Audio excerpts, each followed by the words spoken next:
immediately you put that in your mouth and you back some cranberry juice because that tastes like Poseidon spunk. Yeah. Poseidon just came in your mouth and you swallowed. Thanks for that. Yeah. Hello, and welcome to the Slightly Off Plan podcast. My name is Jillian, and I am your host. Today I'm joined by my friend Nicola, where we talk about kids, dating standards, confidence, and hookups at age 36. I hope you enjoy the episode. Please don't forget to like, subscribe, share, rate, all the things. All right, let's do it. So yes, thank you for being on my podcast about being a 36-year-old that's a hot mess. And we're going to start today by talking about how I asked you to be on the podcast, which was I texted you and I was like, hey, you don't want kids, right? I'm starting a podcast about unconventional 36-year-olds. I think that's what I said. Yeah. Would you like to be on my podcast? And what I heard was, hey there, you broke barren bitch. Would you like to be on my podcast? I literally read your text and I went, huh. Did she just say, you jobless, childless whore? Oh, okay, well, I mean, and the thing is, I didn't not say that. Those are things that perhaps were implied in the general. I mean, you and my mum both. Okay, so on that note, you don't have kids. No, I do not. And you don't want kids. I think, I probably think I'm like 95% sure that I don't want kids. Mm-hmm. Honestly, the idea of pushing something out of my fanny right now it sounds like hell to me. I don't know how people do it. I don't have that whole joy of motherhood, feel the thing growing inside you thing. It feels like an alien is taking control of your body. I don't want that. But kids are cute. Yeah. It is so weird when I think about pregnancy because I'm like, it's like just like a human. Yes. like a fucking human. I lose my shit when I get a spot out of the blue. Yeah. And I'm like, what is this fucking growth on my blemish-free skin? Your skin looks great, by the way. Thank you. Also, can we just black girl magic for a second? Her. Ow. Yeah, kids.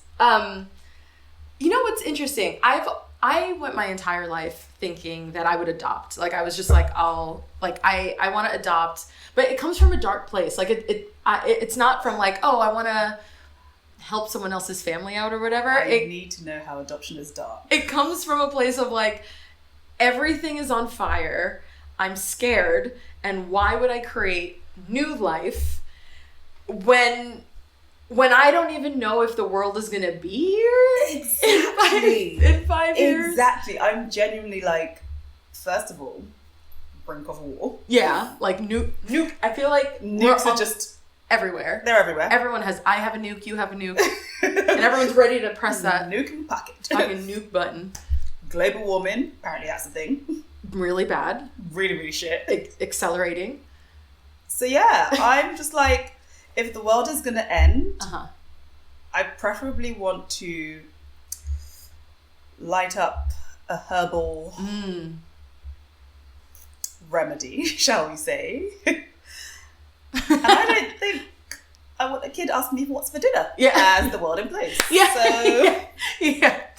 I like how that's the reasoning, because mine is like, I think mine is a little bit, sorry, not to shit talk you. I'm like, yours is selfish. And mine is like, I would feel bad to like make someone go through that. I mean, mine has that as well. Yeah. Don't typecast me shit. God, so you hate kids one time. No, love kids, and also that. Because even when my friends have kids now, I'm kind of like, no, love that for you. Yeah. Love the little human. Yeah. I'm like, this world is kind of shit. The world's scary. It sucks. And we're adults, I guess. Yeah. And I'm scared all the time. I feel like I'm scared. I feel like that's my default setting. Yeah. My default setting is fear. Yes. Yeah. But I do want children. I feel like they never had to, I never had to like actually have them myself. Mm-hmm. The last few years, I have been a little bit more like, it would be nice to kind of... You're one of those. I am. You want to feel the miracle of life. I kind of do. I'm like... And like, this is something that I used to think was really selfish. Like when people are like, oh, I want like a mini me. I used to think that was like so selfish. Yeah. And now I'm kind of like, but a mini me would be so cute. Like, I'm so great. Like, I'm amazing. What's better than one, Jill? Two. Two of them. But going back to like not wanting to create life, like I am riddled with like mental illnesses and like depression and anxiety. Yeah. Because I 100% get my ADHD from my mom. Mm-hmm. I definitely got that from my parents, right? Mm-hmm. And so if I was to have a kid, would they be depressed and anxious with ADHD and autistic? I can't do that to someone. That is true. Right? But that might also make them have like superpowers. I know. Riddled with so many different types of mental illness that they just soup sane. Yeah, just like rise above. Just fucking... That's what I'm... Anyway... Yeah, so I don't know. I have had the tickle as of lately. The kind of like, oh, maybe I do want my own kids. And for me, now that I'm 36 and have been riddled with health issues, I'm more like, I'm so aware of how old my body is.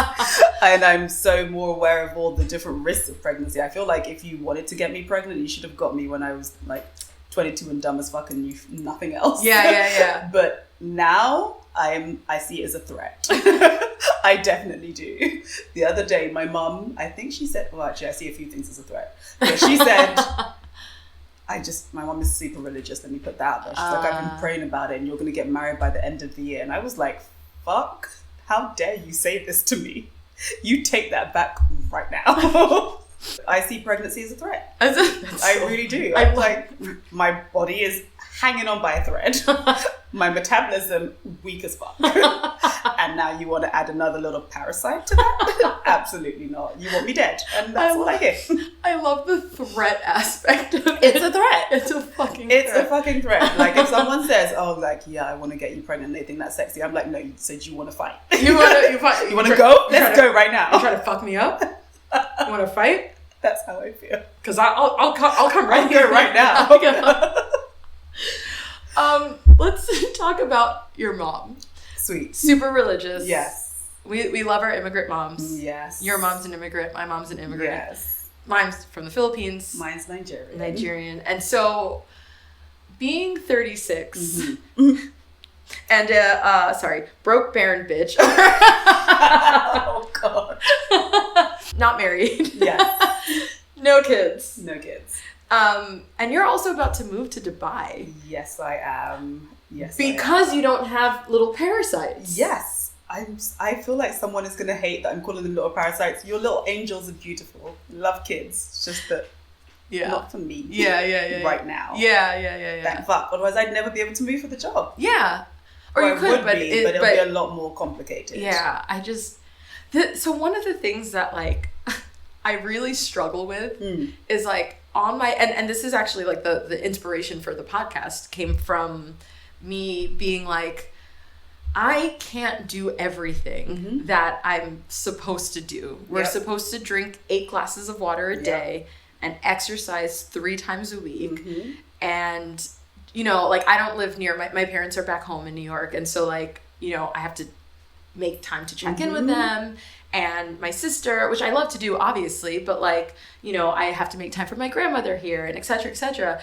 And I have to do all of that meal prep because I can't go out every day because I have to save my money. And like, X, Y, and Z other things, right? And by the time I'm done with like the required daily list, I'm exhausted. I love that you get through the required daily list. I barely do. That's the thing. Like, and then you have to clean your apartment and like, just all that stuff, like laundry, adulting. And then I'm like, and sometimes I'll just be in the state where I'm just like, I can't do all of it. What if there was 2 extra humans here? Dude. What? like, and we also touched earlier on, like, being riddled with depression and anxiety. And I think to myself, when I'm in the middle of a depressive episode, forget like a regular day of just coming back from work. In the depressive episode, all I want to do is watch telly, like eat whatever the hell, and not move. I don't want to hear shit from anyone. I don't want to talk to anyone. I might cry, and it's okay.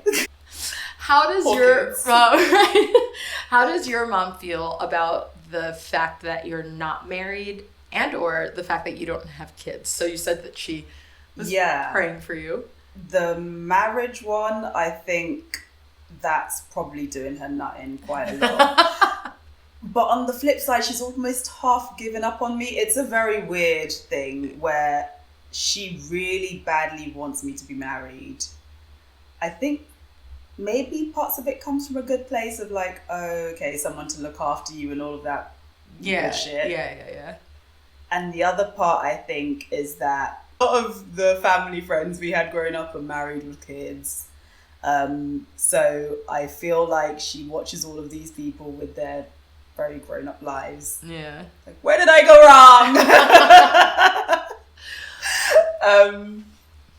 But the other part of her, mainly because every time she talks about marriage, I'm like, boo! It's like, I love a good boo. Boo. Get her off the stage. No. But I think will genuinely just be happy if I even like get into a relationship. I think she'd be satisfied with me just being like, ooh, with a man, very specifically. Yeah, of course. Yeah. So I think if I was like, I have a boyfriend, she would leave me alone on the marriage bit for a little bit. Okay. Maybe. Okay. Maybe. Yeah. But I also think that she's not quite ready to hear the kids part. Okay. Yeah. Oh, have you not told her? I feel like I break things to my mum in stages. Okay, yeah. That's how you have to do it with immigrant parents. Honestly, like, they can only take so much. To be fair, I'm a bit crazy. It depends on the mood I'm in. And some days I'm like, haha, I'm on my date women. Boo! And then other times I'm like, oh, I don't know how I feel about marriage. I'm like, And on that note, maybe not so much with the kids either. But actually, hilariously, I find it harder to tell my best friend's mum. I'm really close with her as well. Mm-hmm. And the kids one, she just doesn't understand it. She's like, what do you mean? Yeah. What do you mean by that? Yeah. And I'm just like, sorry. Yeah. Do you get that reaction from people our age, or like just not like non-parent, or like people not our parents' age? Yes, so not boomers, like millennials or... Honestly, nowadays, no. I feel, honestly, like I don't know if it's my friend group or the fact that everyone is also feeling the financial struggles of being alive on Earth. Bro, we didn't even touch on the financial aspect of this. This is it. Like, we touched on the parasite part. Yeah. The parasite, the not being able to move as easily or whatever. All of the restrictive elements. But let's talk about the money. They're fucking expensive. Dude. Kids are fucking expensive. I think the stat is something like you end up spending like a few $100,000 on a kid, like for its first 18 years. Dude. But if the medium salary in the UK is $50K, so I'm doing, this is all, all in pounds, just because, I hopefully have American listeners. Like, that's insane. I just don't know how people are doing it. I genuinely don't. Like, we're in a fucking cosy lives. What is that word? Oh, you're so not British enough yet. No. It's a cost of living crisis, but we all call it a cosy lives. Oh, a cosy lives. Yeah, we're in a cosy lives. That is so English. That is so British. So we're in a cosy live, and like paying for yourself is fucking expensive enough. I need to stop calling them parasites. Little tiny humans. No, because this is going to make me sound like a baby hater, and I promise I'm not. I have lots of little humans that I love very dearly. Yeah. But you give them back at the end of the day. Yeah. And I don't have to bear the cost of feeding, schooling, clothing, and everything else. And also, they like things. They're like, I want an iPad, and I want whatever the hell kids want. I don't know, skates. I was born in the 80s, okay, I don't know what's modern for kids anymore. But yes, kids cost a lot of fucking money. And I think a lot of people who are my age now were kind of like, well, maybe not. Yeah. Just because, again, life is expensive, cossiness is happening, pay in the UK is shite. Yeah. Taxes are shiter. Yeah, yeah. So it's just like, we're all trying to survive. We're all trying to make it. So I don't think I get the judgment from the people my age. There is, again, it depends on if they are Nigerian born or more traditional people who more subscribe to the Nigerian traditional culture. Yeah. Those ones still look at me a bit like, what the fuck? Okay. Like people our age. Yeah. Or a little bit older, but generally they're like, what do you mean? What do you mean you don't want children? You don't want children. And I'm like, yeah, can't afford them. Yeah, okay, sure. Yeah. So I think it just depends on who I'm talking to. But for the most part, I'm happy to be surrounded by broke barren bitches just like me. I need to stop calling people barren. They can all have the ability to have kids. Kids, but choose not to. They're just not there right now. Yeah. Also, you know what you can't do when you have kids? Fucking take a weekend trip to Barcelona. Dude. Didn't you do that once? I feel like did on your day trip. You did a day trip. I woke up one day and I was like, I'm going to go to Barcelona for lunch. I know, it sounds insane. That is the energy. That is the only energy that I want and need in my life. That is amazing. What was the day? Like, when did you? I left like crack of dawn. I can't remember what time my flight was, but I was Ryanair. Ryanair. I can't remember, one of those. Yeah, one of those. Crack of dawn. Got there. Honestly, the immigration line. Thank you, Brexit. The immigration line was what took longer than the actual flight itself. The flight was like an hour and a bit. Yeah. I'm pretty sure it was an hour and a bit. It was really short. And then waited in that fucking line for ages. But then, I spent a good, I would say like 7 hours there. It was really cool. That's solid. I managed to go on a date. I got all sorts done. That's amazing. Yeah. Was the date planned or were you? I did go on Hinge. I feel like I went on Hinge like the day before and matched with someone and was like, I'm coming to Barcelona tomorrow for the day. Want to hang out? And they were like, sure thing. Ended up being a great day. He was like the owner of the Barcelona football team or some shit. And then he took me on like walks and we got lots of different food. He took me to a members club for weed, which was really cool. Hold on. No, it's a real thing. What? Yes. That sounds amazing. No, it really was. So it was like this members club where you go and you just like, you pick from an array of different flowers and they have like games, they have like a couple PlayStations, they have like a DJ playing, they have like a pool table. All right. It was you're like, give me a cut, second. We're going to Barcelona. I'm just going to look up you keep talking. I'm just going to look up prices real quick. No, it was really cool. Wait, is it legal in... I think it's legal if you're in a members club, so it's like decriminalized or something like that. So you can't just like go down the street having a joint, but if you are in a club, I am blown away. Yes, and you can get guest day passes like I did. That is amazing. It was pretty cool. Genuinely, you will see on my stories at some point. Like I'm in mega saving money mode right now, but like for everything that you just described, you're like, I want all of that. I will risk it all. The ticket itself was like £90. Yeah. So it wasn't the most expensive. I mean, I guess getting to and from the airport, and I'm crazy, I took an Uber, but that's when I was rich as fuck. Not so much anymore. But yeah, I had a lot of money then, and I was like, yeah, I'm gonna blow it and be crazy, and I did, and it was great, and I'd do it all over again. That is such a fun thing to do. I absolutely love that. You are my inspiration for just doing random shit. And then like on the money aspect, so I read on the internet, and take that as you will, because the internet is the internet. But there was, I think it was a few years ago, this article came out, and it was like, by 35, you're supposed to have saved double your salary. Which, depending on your salary, sounds crazy. Well, I'm going to need some clarification. Yeah. Because technically, even though I'm not going to be soon, whatever. Right now, I'm a contractor. So do you mean my day rate? I get paid weekly. Do you mean that? Do you mean my monthly salary? Do you mean my annual salary? I definitely have at least my daily salary. Oh, daily salary. I am fucking nailing You're it. getting rich. Whoa. Whoa, you're nailing 36.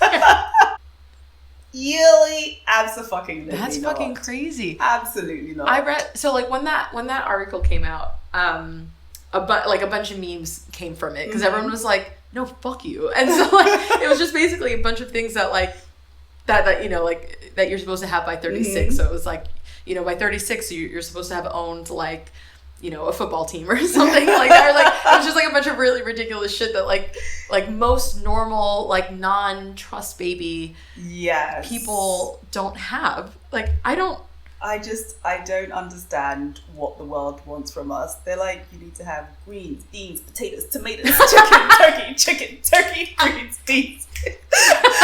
And I've just about got the greens. Yeah. Just about. Just the greens. Add that to the list of all the things. So like the water, the exercise, like the whole list of things that we're supposed to do. We're supposed to, when our paycheck comes in, save like, I don't know, something stupid, like 25% of it.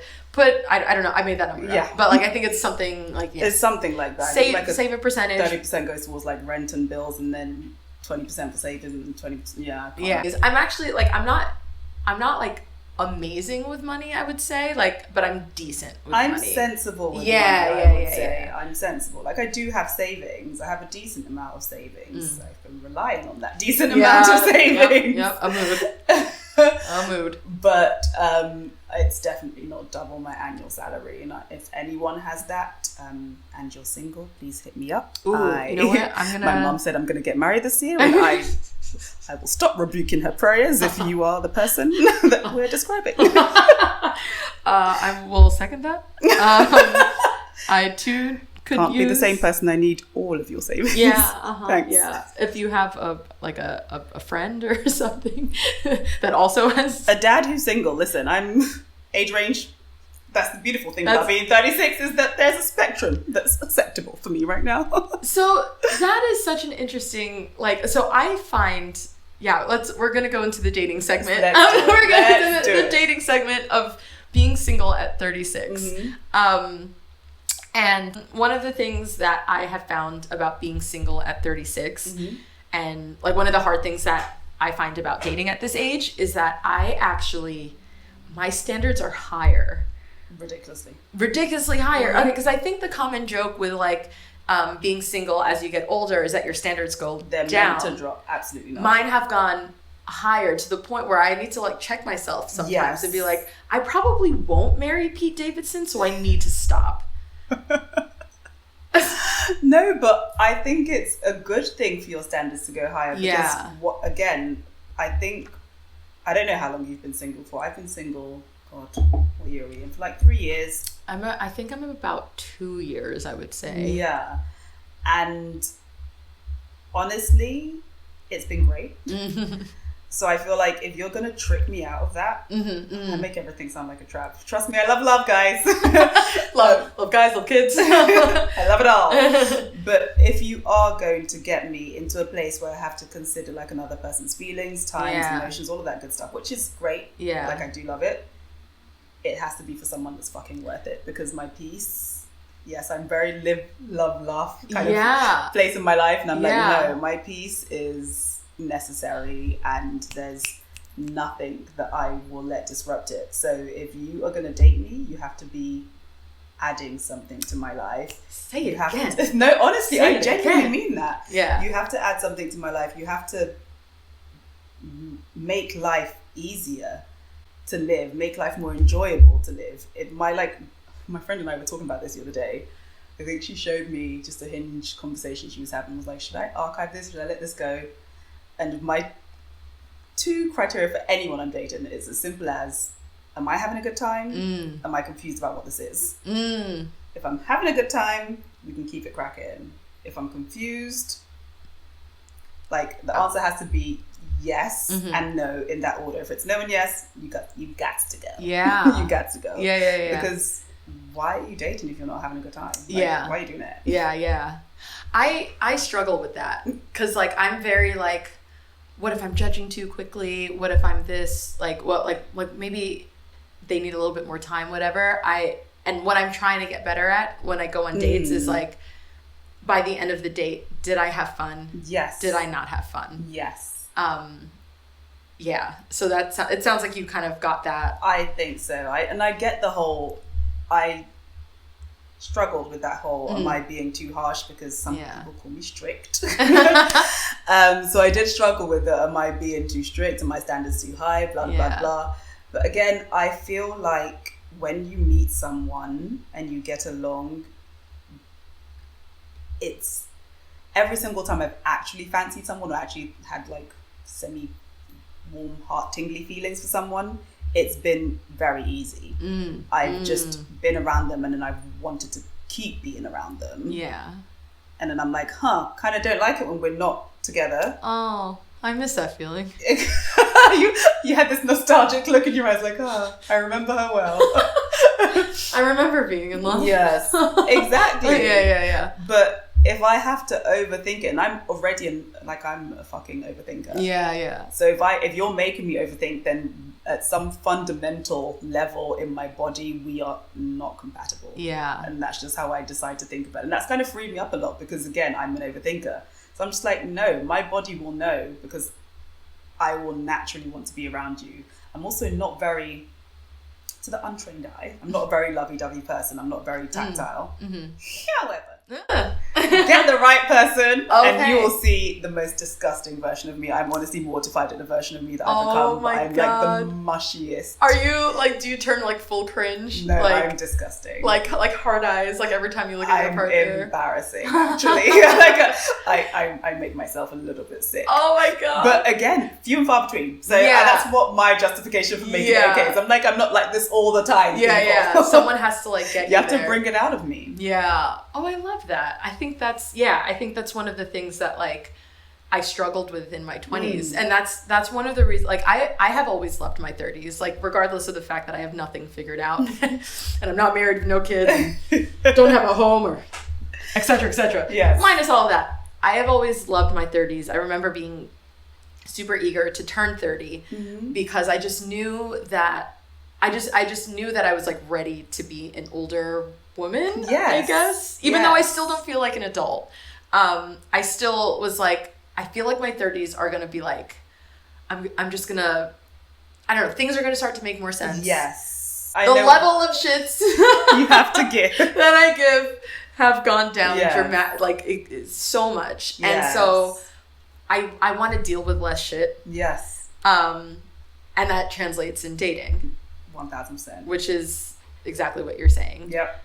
And one thing that I think gets a little shaky, especially when I am kind of like, I kind of wish there was someone around. Yeah. Is like my standards, not even the standards, but like kind of the notion of settling. Yeah.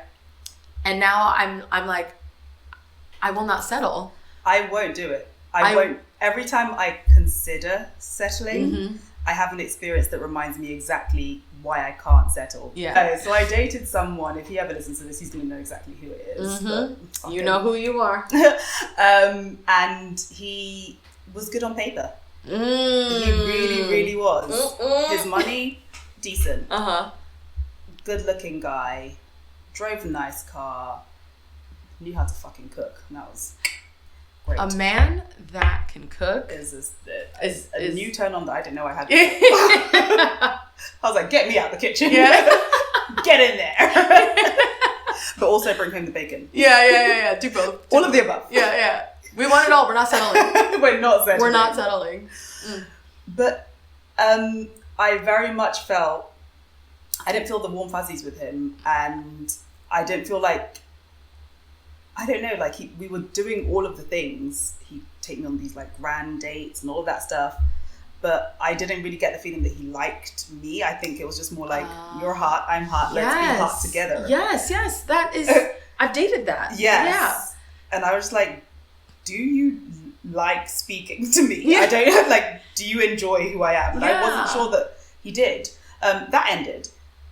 But the other day, well, a couple of weeks ago, I went out on a walk and bumped into this guy, a younger guy. God, let's not talk about the age. Oh, we shan't be delving into that. Anyway, point is,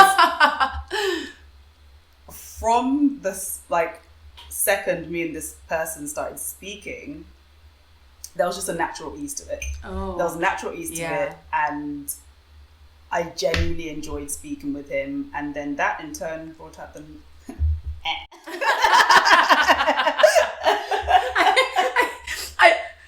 that doesn't even need explanation. It's just the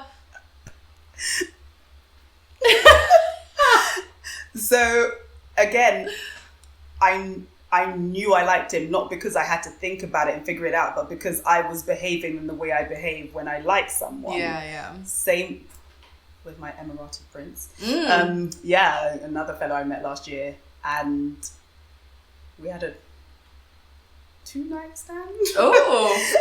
But it was the most romantic 2-night stand of my life. I love those. Those are the flipping best, aren't they? I love those when you're just like in love. Yes. And then bye. Forever. Apart from I'm moving to Dubai soon and I might bump into him again. I love that. I want to love that.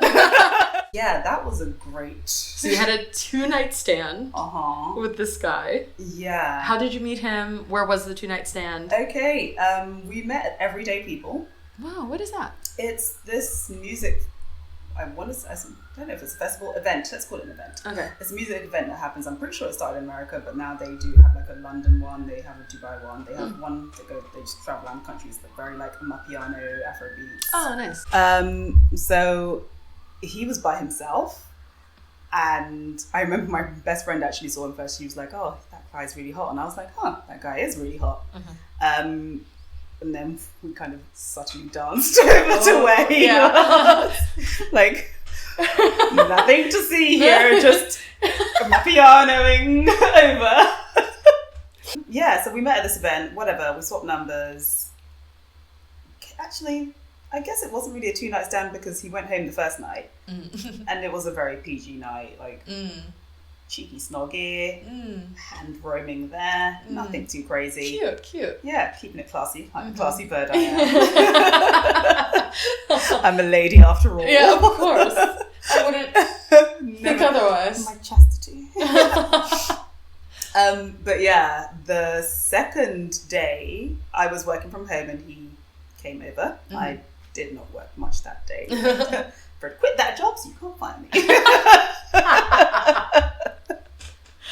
I love that. But I also will say, like, especially now that we all like work from home, there's something really hot about hooking up while you're working. Yeah. That's this may or may not make it. During a meeting, you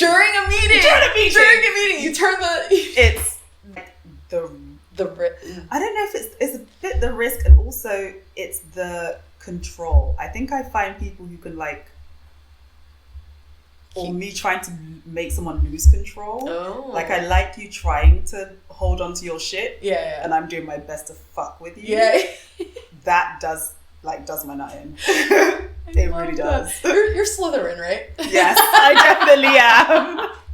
I'm such a Slytherin. Oh my god! I'm like, that is such a Slytherin thing to say. Yeah, that's me. Oh my god! I also love that we just at age 36 just equated sex to Harry Potter. Hogwarts house. Yeah. Because that's where we're at. There's nothing wrong with There's nothing wrong with it. I love that.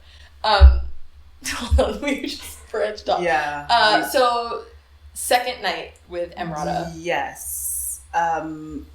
Yeah, he blew my mind a little bit. Love that. It blew my mind a lot. And I actually find that it was a combination of things. It was the fact that he was so gentlemanly. Like super respectful and then really not. Before all of this happened, he fed me. And he went, I don't know what you like, so I've got you a bit of everything. He went out and bought me like so many different types of food because he didn't want me to be disappointed no matter what I got. We We love a king that Listen. Leaves no stones left unturned. We love that. No. Then I was like, he was like, no, you just relax. Got the plates out, served me. That's so hot.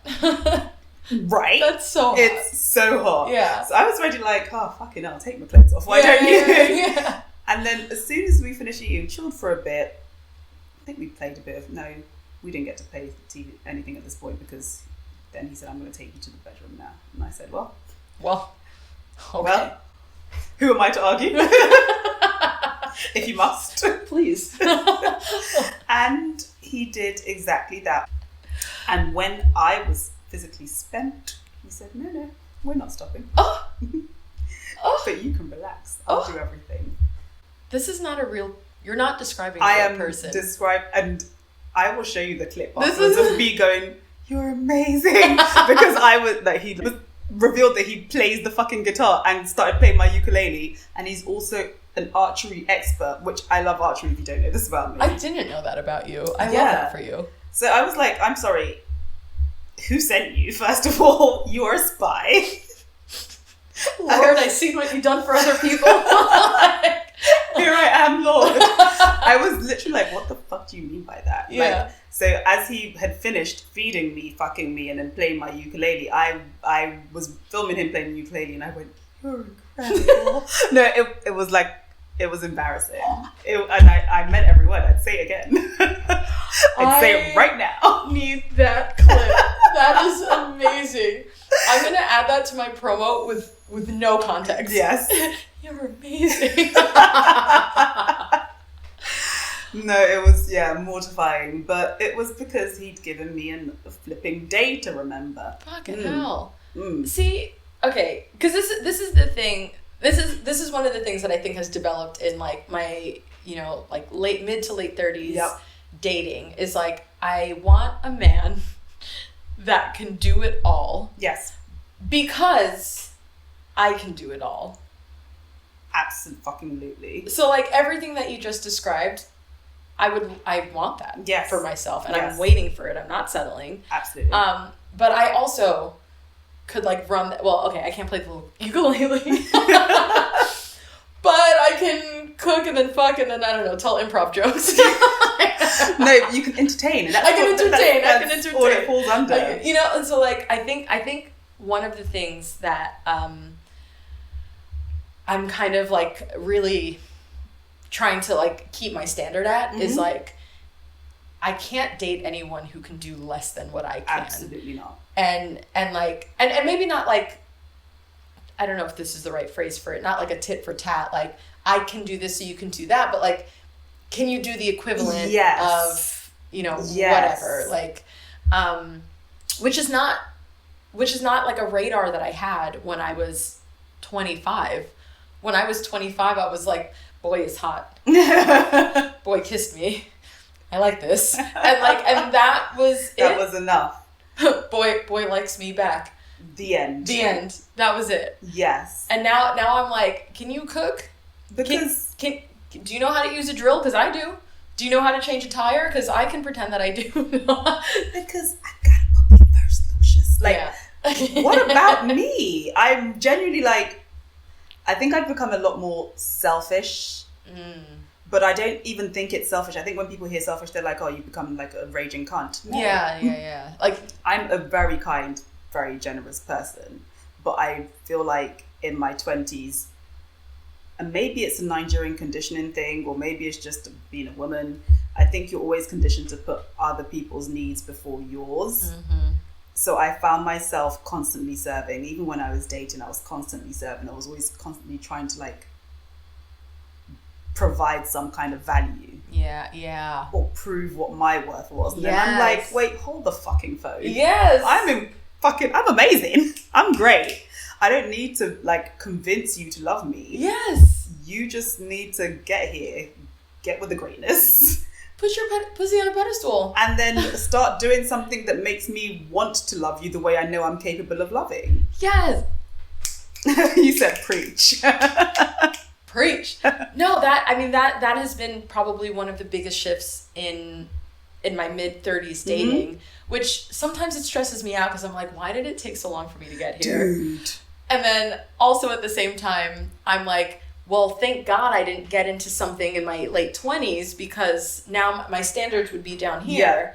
Yeah. Whereas like now, I think I don't necessarily know where my need to serve comes from. I feel like it probably does come from my culture. Like, you know, like Filipinos are very loving. My dad is also very I see the way my dad treats my mom. And so I think I'm very like, oh, like I want to like make sure everyone's happy. But I also think that it came from a place of insecurity. Yes. I think it came from a place of like I don't know what my worth is. So I'm just going to like do all the things. And now I know how good I am in relationships. Yes. And how good I am. I mean, this goes relationships and friendships, right? Like I know how good I am. I know how much I care. I know how much I'll put into things. Yes. And so lately I'm just kind of like, if you're not meeting me, I don't need this. Like I why would I surround myself with people who are less than me? That makes no sense. You're actually like detracting from my little bubble of like greatness here. Yeah. And I don't mean that like in a I'm so great, which I am. But you are. I feel like if I leave you and my energy is just like drained because it's just been a one-way giving, then that's another big sign for me. Because I'm just like, when you are around, like, this is, again, goes for friends. When you're around people who genuinely care about you, there's a give and take. Yeah. There's a give and take. And if I'm always the one giving, then it's not cute. Yeah. So, yeah. My standards have definitely, I don't know why it took me so long to reach this point. And I don't even know what the shift actually was. I don't remember like having a moment of clarity. Maybe I just dated enough shitheads. Yeah. And I was like, yeah, this isn't fun for me anymore. Yeah. I don't like crying so much over like a 2-week relationship. It's never even like the super long ones. I know because like 2 months. I have this thing where I'm sure that men, it's on the 3rd month and they're like, I'm going to be fucking insane. I can't pretend to be a nice guy anymore. So it's always like I had these like string of 2-month to 3-month situationships, and I'd always leave like, and I'm just like, well, what did you do to contribute to the situation, Nicola? And I think it's that I was given far too much energy to things that clearly weren't serving me. Yeah. But I was still there, like the dumb Nicola of yesteryear, thinking, oh, if I just do this, if I just do that, then yeah, we're almost perfect. But if I just do this, then he'll definitely like me back. And it's just like, no, he just hates you. Yeah. He just hates you, and that's okay. Yeah. Like, just go find you one that likes you, and then you can like them back, and then you'll just be 2 people who like each other. Yeah. Add to my bubble of greatness. Yes. I'm in my bubble of greatness. Float on over on your bubble of greatness. Yes, and then we'll be great together. And we'll have a bigger bubble. Damn right. Yeah, I think that's one of the things that I love about this age. Yes. Even though sometimes it stresses me out that it took me so long to get here, I'm glad that I got here. Yes. And I'm glad that I'm just like, yeah, no, I'm not lowering my standards. And I don't want to bring it back to sex, but I'm going to. Oh, but I think that counts in the bedroom as well. I also think that... Sorry. Yeah. I never really used to be as concerned for my orgasm. And I would just kind of be like... Oh my gosh. Yeah, keep going. Yeah. Men will nut over fucking anything. Jesus Christ. They really will. And I would see the end of sex as when they nut. Yeah. I'd be like, you've nut, oh, okay. Now. And seen. Yeah. I thought, wait. Fucking hell, wait. And also, even forget just the end of sex. During sex as well. I don't think if something didn't particularly feel great, I wouldn't voice it. I would just deal with it. I would just suck it up. Yeah. I am the most vocal person you've ever did nowadays. I'm like, nope, that hurts. Touch it over there and move to the left. Left, right. Yeah, control. No, that's not cutting it. No, not that button. That's the wrong hole. And a little slower and perfect. Stay there. Right there. Stay there. Don't fucking move. And they do love to switch it up when you say that. Keep you're like that. Right there. They're like, let me do a crazy thing with my tongue. No. No, I gave you very clear instructions. You know how I feel about rules. We love rules. If you follow the rules, everyone wins. I love this for us. We are the same person. We really are. You're the better version. But it's the Sagittarius in us. It's Capricorn. But I'm a cusp. I'm 24th. Betrayal. Yeah, sorry. I was late, obviously. I was supposed to be Sagittarius. I was supposed to be born on the 18th. And I was like, no, thank you. They had to cut me out on the 24th. Oh, damn. Yeah, because I was not ready. You were like, nuh-uh. No, thank you. And they were like, you need to remove this child from your body. And so they cut my mom open and dragged me out. Parasite. Fucking parasite. It's the December in us then. I'll give it that. It was the December in us.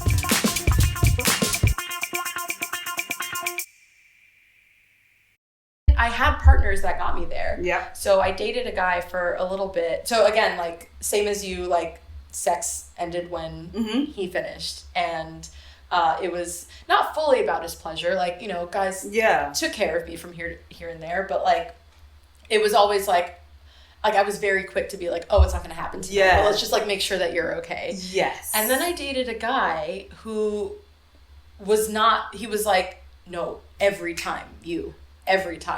And this was not that long ago. It was in my 30s. And I was, like, at first, I resisted it. I was the one who was like, oh, no, don't worry. It's going to take too long.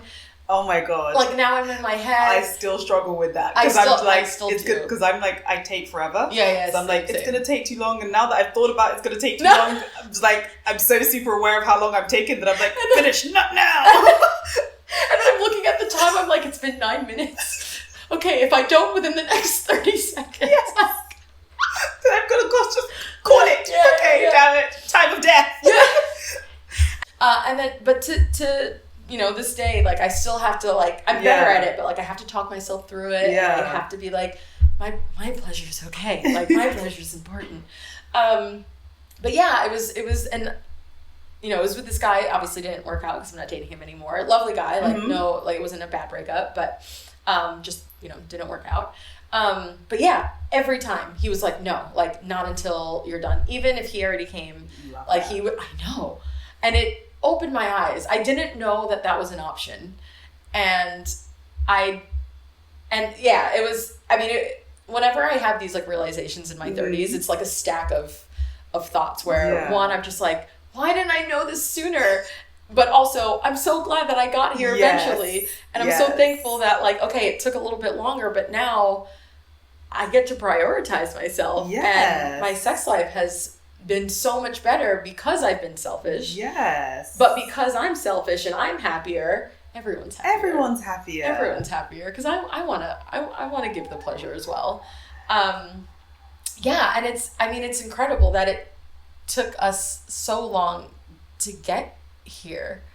But we did. But we fucking did it. Because some women don't. Some women don't, and then they live really repressed lives. Yeah. And I'm just like, that sucks for you, bro. Yeah, Again, please, Lord, don't know half these people listen to this. But I met someone, and it's my cleaner, and I don't know, we were talking about, hot? No, not like that. No. God, no. She was... Do you want me to get the floors?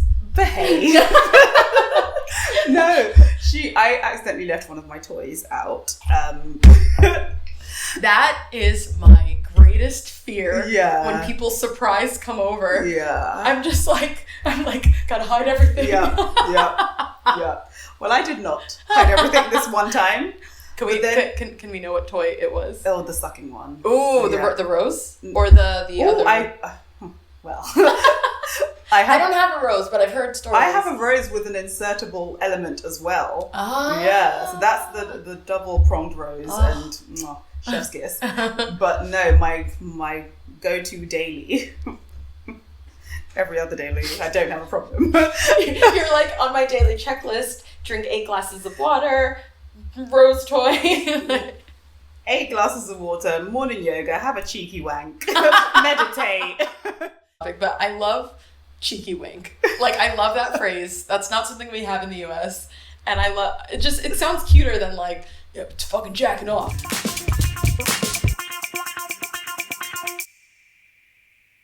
But yeah, I had just had a cheeky wank and hadn't put it away, and she was cleaning the sheets or whatever and just left it on the side table. So when I walked back into my room, I was like, oh shit, I'm so sorry. Mortifying. And she was like, sorry for what? And I was like, I beg your pardon? Yeah. What do you mean sorry for what? Sorry for that? And she was like, I don't know what that is. And then we had this groundbreaking moment because she's, I want to say 37 or 38, I believe. Need to get her on the podcast. Girl, I was like, so what do you mean you don't know what this is? And she was like, oh, I've never done that before.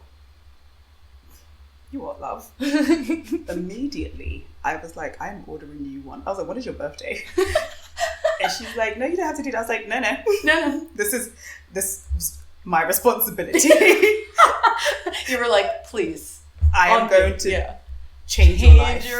And I swear to you, the next time I have never seen my windows sparkle. I'm dead. I genuinely recorded a video and sent it to my friends like, she has never cleaned like this before. And she literally was like, I have never. I am so dead. She was like, my husband is pissed. I'm so dead. And she was like, I didn't know that I could have this much pleasure. And I was like, fucking hell. At 38, married. Yeah. And you didn't know? You didn't know. Because you haven't been looking after yourself. Yeah. And I was just like, no, fuck this shit. Look at you, spreading the good word. This is the gospel. I was like, I have done my part. Each one teach one. I genuinely felt like, my civic duties. Oh my, no, I changed her life. You've changed her life. Fundamentally. You have changed her life. Then she was like, her mum wants one. I'm dead. Because she was, at first she said she didn't use it for ages because she was nervous. Her mum was like, if you don't use it, I will use it. So that's what made her use it. I cannot. And then I was like, go mumsy, first of all. Love that for her. I feel like I wouldn't say that we're a prude family, but we are.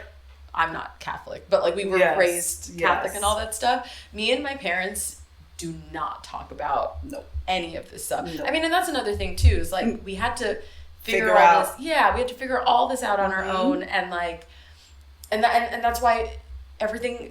At least for me, like that, I feel like that's why everything happened so much later, because I didn't discover toys.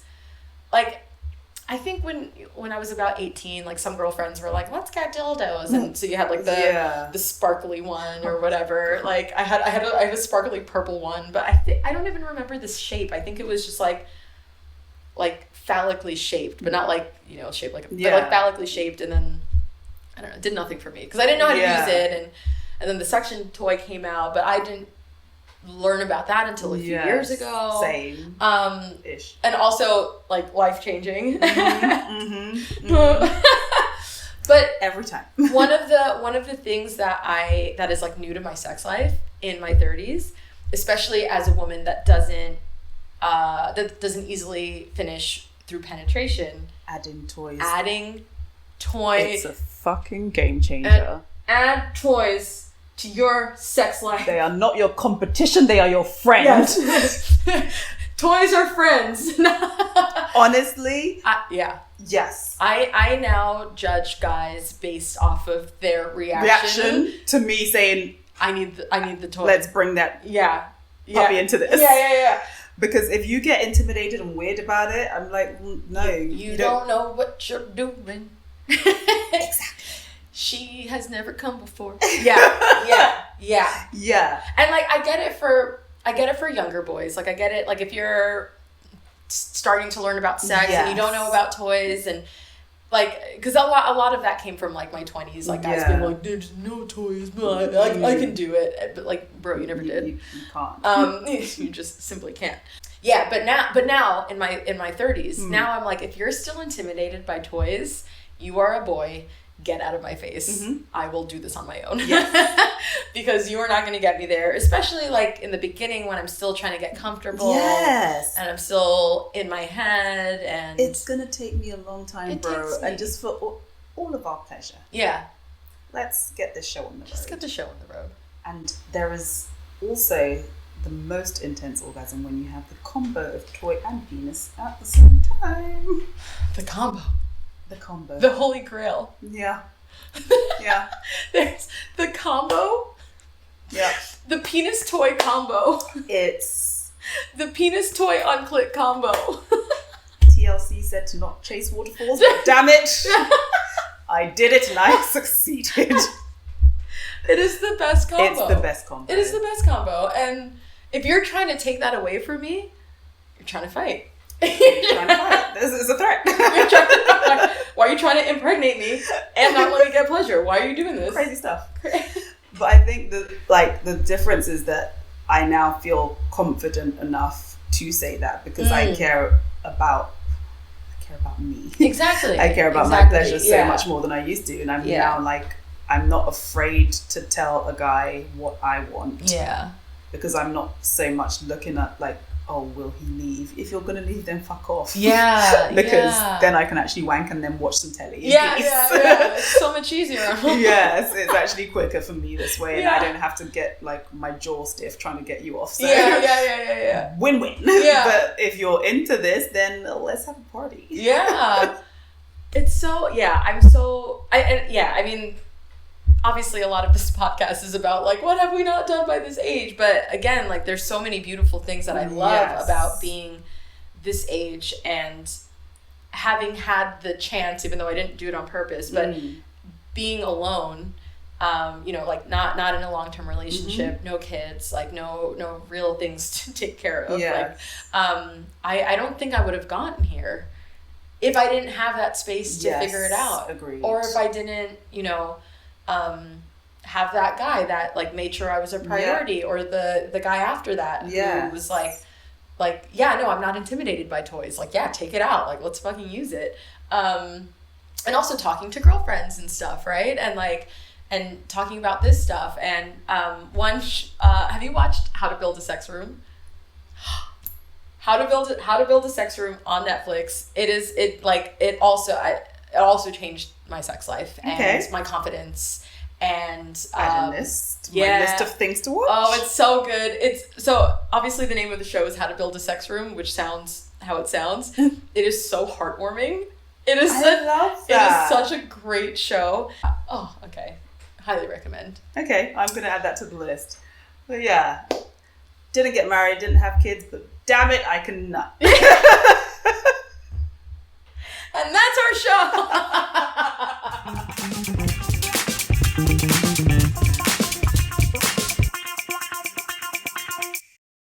Okay, so we are now at the segment of this podcast where called Fuck This Shit. Fuck This Shit, where we will talk about just, I don't know, anything you want to get off your chest.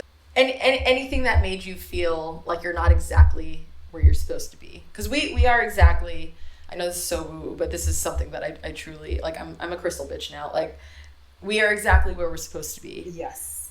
But sometimes people be telling you that you're wrong or off or behind or whatever. Absolutely. I think one of those for me is, I used to feel actually, did I feel shame? I think I felt like I was supposed to feel shame about this. I don't drive. I don't drive. Started wondering, I was like, why do I feel such a pressure? Or why do I feel like I'm less of an adult? Or because I don't drive, I don't own a home. Like all of the things that I don't have. I don't own a home. A lot of my friends do. I don't drive, all my friends do. And they're always like, Nicola, when are you going to learn how to drive so you can stop being a passenger princess? And I was like, well, I don't think I want to stop being a passenger princess. And I've always either lived in a place where public transport was really great, or I've been rich enough to Uber everywhere or taxi everywhere. So I've just been like, oh, I don't give a fuck. Like, I actually don't care. So if I had a child, again, see, parasites. No, if I had a child, I definitely would have learned how to drive by now, because then it would not be about me, it'd be about taking care of a little human. My point is, to all of it, I say, fuck this shit. Fuck this shit. Even with the property thing, I think, again, I've had lots of people, my mum used to pressure me about it. I've had family friends who've been like, this person's bought a house, this person's bought a house. What are you doing with your savings? And now I'm like, now that I've come to this place where life has hit me a little bit, okay, I didn't mention this before, but I've had some health issues over the past couple of months, which is why I had to take some time off work. And I have had to heavily rely on my savings. And I always just say the reason I didn't buy a house, at least not in this country, is that I knew that it would take absolutely all of my savings. Yeah. And I like I said, I'm financially decent enough that I never want to be living like check to check. If I don't have like a good old buffer, I go into like a deathly panic. So for me, that's always been more important. I'm sure someone's going to be like, yes, but if you invest in the house, invest in the property, and you can get rent. Okay, boomer. And like, yeah, I get it. Yeah. I do. However, that's just not how life worked out. And now, thank fuck for my savings. Yeah. So fuck this shit. I'm very much like you in the sense that I believe that everything happens at the time it's meant to happen. I don't have a house, I don't have a car, and I don't drive, but you looking at my life, you wouldn't be like, oh my god, she is just down and out, going down bad. No. I'm living a fucking great life, actually. Yeah. You take day trips to Barcelona. Dude. Barcelona. Barcelona. But yeah, I just genuinely feel like, fuck this shit. I don't like, we've been saying this the whole day today, there are no rules. There's no timeline. All of this shit is made up. You're supposed to have done this by this date, you're supposed to have done that by the other date. You could literally walk out tomorrow, get hit by a bus and die. There are no rules. No. For me, the only rule is to make sure that I'm living a life that I will be content with. Like, if shit should go wrong, I want to be like, I lived my life to the fucking fullest. I had a great time, and I left some joy in the lives of the people that I came into contact with. Other than that, I don't need a fucking house or a car to do that. I'm hilarious. I can leave you with a fucking joke, bitch. I love that so much. Because what else are we doing? What is it all for? On this floating fucking rock. Like, what is it all for? Everything is so arbitrary and random. And you might have the house. And not to say that having all of that stuff is wrong. If that's how your life has worked out and you can afford it and all the things, chef's kiss. Yeah. Like, do you? Yeah. But I just feel like that's not a measurement of success. That's not a measurement of happiness. It's not a measurement of anything, just where you happen to be in your life. And I think it's a dangerous thing to keep putting all of these arbitrary timelines to everything, because for people dealing with stress and anxiety and depression and all the other pressures like life puts on us, the ones that you put on yourself are the ones that really do you in the night. And I just feel like, fuck this shit. Fuck that shit. Like, who gonna beat my ass? Yeah. If I can't drive, I'm fucking what? As long as these two legs walk, bitch, I'll walk to the fucking train station, get out my Oyster card and get on the Victoria line. Don't piss me off. I don't need to drive. Love that. I think we got it. I think we got it. I think we got it. Boom, bitch. Thank you so much for listening to the Slightly Off Plan podcast. My name is Jillian, and I hope you enjoyed that. Big thank you to Nicola, my first guest. Sinke, thank you for doing the music. Khem, thank you for doing the sound. And thank me for producing, editing, marketing, logo design, lighting, everything. I'm a one-woman show. So if you want to support me, if you like what you listen to, please like, subscribe, rate, share, all the things. Thank you, and I'll see you at the next one.